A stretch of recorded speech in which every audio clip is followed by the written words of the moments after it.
Hello all, a nice day here. Hoping this video finds you well, and hoping that you like, comment, and subscribe. See what I did there? I need to say it earlier, so I did it. We've got a knife review here, and this is do I really have to tell you what it is? This is a pretty popular knife. This is the Kizer Drop Bear, though this one has been fancified up quite a bit with this, what do you call it, paisley pattern. Aftermarket, by the way. that's not original or from Kizer. Though I do really like it, and it's interesting. This is aluminum normally. I think it would be probably decently slick, but this paisley pattern, however it was done, has given it a sort of powdery finish. It's got some tackiness to it, which actually is quite nice. Whether it can rub off over time, I don't know, probably, but it is what it is. It looks good now, right? Let's jump into, well, let's just talk about the knife real fast. 154 cm, drop point blade, thumb stud actuation, crossbar lock, the clutch lock is what Kizer calls it.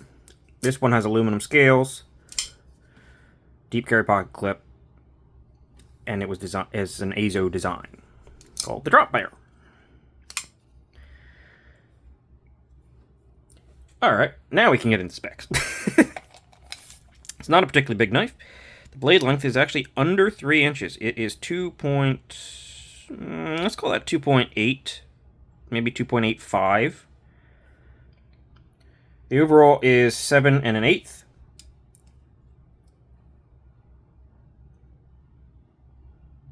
And the handle is just a little bit lower than 4 1/8.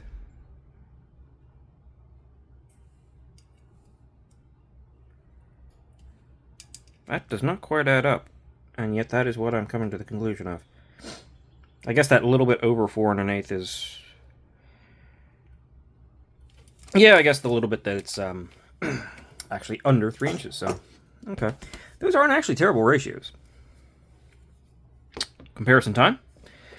Comparison to our small knife, the CV Elementum, and the full-size CV Conspirator, which does not want to open today.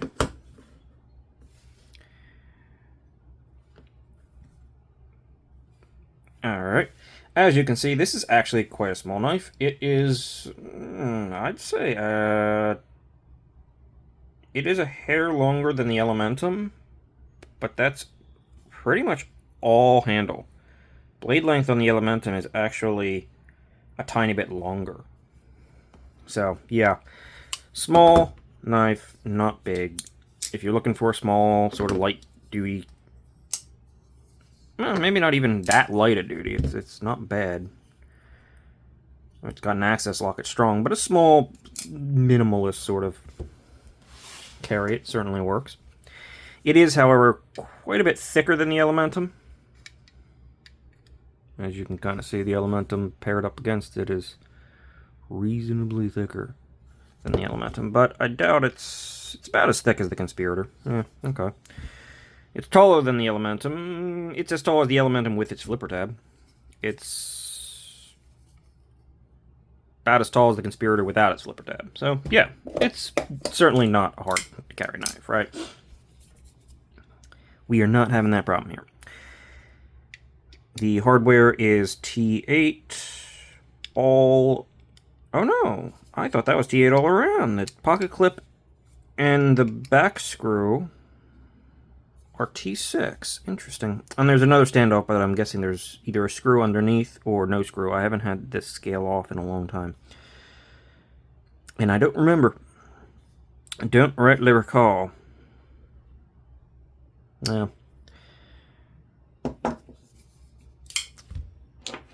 Before I move on to other stuff, handle comparison, size of grip, and you pretty much have a little less than two AA batteries of grip.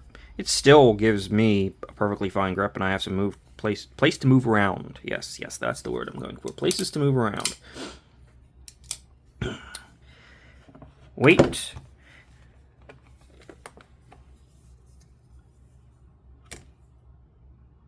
3.67 ounces. So, a little bit off of an ounce an inch, but pretty good, honestly. Oh, this knife is on bearings. I didn't mention that, but yeah, that's important. Probably. Thickness, 492 thousandths, so a little bit thinner than the Conspirator at its full thickness. Blade stock is 107.5 thousandths of an inch. I don't know if they were going for. Don't know if they were going for 110 or literally 107.5, whatever. Behind the edge, it's not like super thin, but it's a pretty reasonable thin knife. Okay, that's actually pretty thin. I'm slipping up the blade. That's 12 and a half, 13 thousandths. That's reasonable. I think it gets to 15 relatively quick. But 15 is pretty reasonable, right? I mean, it's not really unreasonable for your average knife until you start getting into like 22, 23 plus. So yeah, you definitely got a thin enough grind, even though it's not a full flat grind. And it doesn't feel like it gets that much thicker faster up until a certain point. So you probably have at least until you hit the plunge grind. Decent number of sharpenings before you have to start worrying about thickness. And we are done with basic specs, so let's get into the review proper, I should say. So this is a pretty, honestly, it's pretty iconic now. It's definitely one of Kizer's biggest hits, even though it's very straightforward and plain. The drop bear is something that you're going to find everywhere when you look for knives. Most places that sell it will probably sell Kizer drop bear. It's very popular. And for good reason, right? In my opinion, Kizer really does probably some of the best crossbar lock style knives. They really came out of the gate with something unique here. Not only is their action surprisingly, it barely takes anything to get this thing to carry out. It's on bearings, but it doesn't take much. You can fail it because it's still a crossbar lock, but it takes very little to. It's basically snappy. It's pretty snappy. I mean, even reverse flicking this thing, pretty darn easy. It carries beautifully, and it really shuts with authority, right? It comes down with intent, and it's very easy to do. They also, can't really see in there, can we? Because it's too dark. Can you see on this side? No, it's too deep in there. Oh, there they are. You can kind of see them down deep there. These are holes in the liner. And what that does is allows you to adjust the tension on the spring, because the spring comes off the crossbar, goes this way, and then hits at different in one of these holes. And the hole closest to the bar itself increases the tension. And then usually Kizers, especially nowadays, this is an older one, but usually, I don't remember if this one came with a second pair or not, honestly. Usually they come with a second stronger set that you can put in there for an even stronger detent. Though, this is pretty good, right? This is not something I'm complaining about as it is.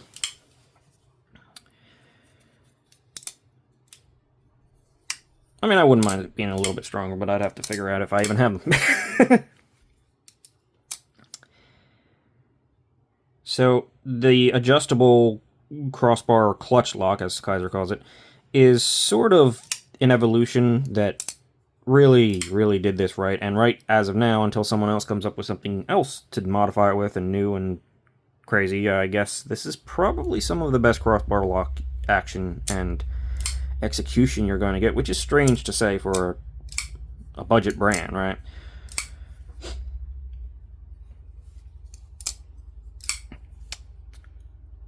Yes, it is. Alright, moving on to actually looking into this knife. You got the drop point blade, as I said. You got a swedge up here, which is does make it look interesting. I don't know if I love this wedge or not. It's kind of bulbousy round, but it does make it different. It's almost a spear point blade. It's definitely lower, so not quite. The blade tip is pretty much in line with the pivot, so yeah, it's easy access, well designed in that case. Jimping goes all the way along. The jimping is, you kind of really have to push into it for it to be functional, otherwise it's just sort of a tiny bit of traction, barely. But that can vary probably because this is, of course, a coated blade. As I said, 154 cm. Kizer's logo's down here. I don't like your logos on the bevels, but there wasn't a whole lot of room anywhere else on this thing. I wouldn't have minded just this top part of the logo just being like right there. And of course, as in Kizer fashion, the name and the code for the knife is on there, and I don't like that at all, but that doesn't change the fact that Kizer knives are absolutely, most 99% of the time in my experience, have been pretty darn great, so it hasn't stopped me, alright? The stop pin is, of course, out of the way, and the plunge grind is giving you some life, plus, of course, you can cut in some more for continued life. And, I mean, you could probably get this thing up to there before it really starts completely being unacceptable, which is a decent amount of life, certainly for, well, this version is not a budget version, but there is a budget version, which is kind of the one I recommend. The budget, or even the premium version over this one. This one kind of, now that it's been out for so long, the original variant kind of feels out of place a little bit. We'll talk about that in a moment. This one's got these vibrant purplish pink thumb studs, and normally just a flat black aluminum. Scales are slightly shadowboxed, which is nice. Reversible clip. Nice, because you have an ambidextrous lock. Big lanyard hole, which is, I mean, it's fine. It's a lanyard hole. If you want it, you want it. And if you don't, this one's not hurting anything. I don't think the clip's been it's been prior. Blah, blah, blah, blah, blah, blah. I don't think it's been prioritized over the clip, so. Minimal hardware. And also, the way this thing works is, I don't remember if you have to take out the pivot or not. I don't think you do. But this scale will pop off, probably with... Will it pop off with just... Let's do an experiment here. I don't remember off the top of my head. And of course I can't speak to the new ones, as I don't have a new one. I didn't see reason to get another knife just because I came out with a new version.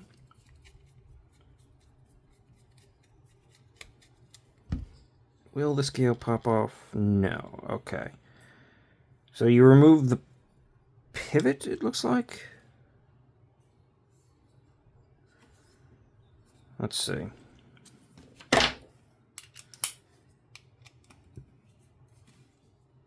And it does appear to be... I guess it's not captured, but it is captured. Okay. So yeah, there you go. There's a look inside this thing. As you can see, I have it on the strongest setting. The pivot is captured, so getting the scale off of this side to move your thing might be a little bit more of a pain in the butt, considering you have to go through the clip and that. And there is a single screw holding it together, so it won't come apart completely. And it's not... Okay, what was that? Hold on. Error. And we're back. I'm gonna call that before it becomes any more of a problem, because the screws already went flying. I prefer not that to happen again, so we are going to just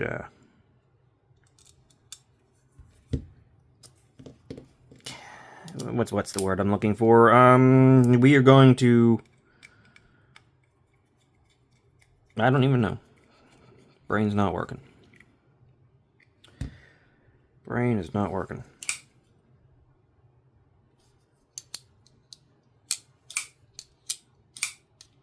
It's a little bit tighter than it was.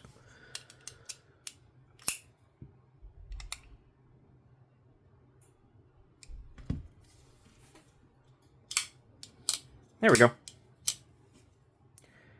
Back to exactly the way it was, and it's centered back out. Very nice. Not that you can see this doggone black blade in there. Yeah, it's pretty darn centered.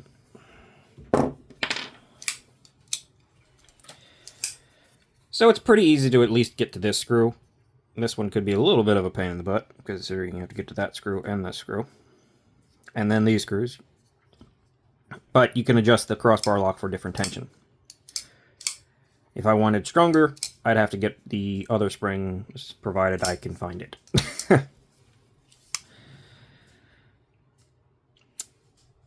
The liners are skeletonized. Yes, they are. They're in there. They got some skeletonization going on for weight reduction. Which, I mean, I'm saying that. Why am I looking and saying like they aren't? I just had the thing apart. You could see that they're skeletonized. Oh, jeez. Thumb studs are mostly out of the cutting path. I don't think they should be a real problem. The pocket clip, while it's not the most attractive, and I don't love big flat bills on the end of clips, it definitely works. It's definitely not comfortable. It's definitely not comfortable. It's definitely actually pretty comfortable. It's surprisingly comfortable. I want to say that. You look at it and you think, it's small handle, this thing's going to sit in a weird spot. I don't know. It really does work. At least in my hand. So, mileage may vary, but it probably would surprise you. That's my guess. It did for me. Honestly, that's about all there is to the drop bear. It's straight, as I said, relatively straightforward, while doing some interesting little improvements and advancements. And that's kind of what made this knife so interesting. And it's popular for a good reason, honestly. Now, the price point on this variant is over $100. I feel that's a bit expensive now. When it first came out, okay, fine, yeah, I get why they went for this much. 154 cm does usually tend to be on the higher end of the budget territory, and aluminum and everything, and, you know, brand new kind of design with brand new features and stuff like that. It did feel a little bit too expensive. It's still recommendable because it's a good knife, right? It's good, it's comfortable, it's functional. I've heard mostly good things about it, and for it, and over it, and blah, blah, blah. But it does feel a little bit expensive now. There is premium variants of this thing in, like, 20CV, and I think maybe an S35EN one that can vary anything from 160s to 200, I think. Those, of course, have, like, carbon fiber or titanium. There is a titanium and LC200N one if you want, like, something that's super corrosion resistant. And that one, of course, is slightly more expensive because titanium LC200N. But I think that was actually pretty reasonable considering what you're getting. Those feel adequately priced. Probably still a little bit overpriced. But the real winner, in my opinion, is the budget variants that have more recently come out for the drop bear. They do the liner differently. They're a little bit slimmer, actually, supposedly. So, I mean, it might mess up the feel. I don't know, but I doubt it. I don't know if they're... I think they're probably... they gotta be just inset liners. And Nitro V blade steel, which is pretty good budget steel. And those things come at like $69. Yes, nice, but $69 with a number of variants. Yeah, those are really, really good. And those are really what make this a recommendable budget knife. It's good in its other variants, but that's where I think it really sings. So, yeah. The Kizer drop bear is a win for Kizer, and rightfully so. It's a good knife. It's a well-done knife.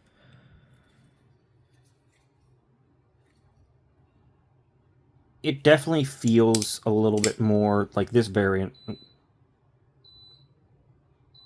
Okay, apparently I'm going to blow up. If you can hear that. Something's telling me to call it here, so I'm going to do that, but if you can it feels like in this variant a little bit better than your average budget knife. It really does. So I can definitely see like a $90 or $100 price tag. I think it was a little bit above that. I wouldn't really be super thrilled about it, but it's not bad. But the budget version is where it's at, and yeah, I like this knife. It's a great knife. It's recommendable, small carry. If you have a blade length limitation or something like that, all day. Yep, it's good. Kizer drop bear, everybody. I don't know, I'll probably have to say it. Millions, well, maybe not millions, but many, many, many people have said it before me, and it's a good one. So I will see you guys in the next one. I want to thank you for watching, and that is all.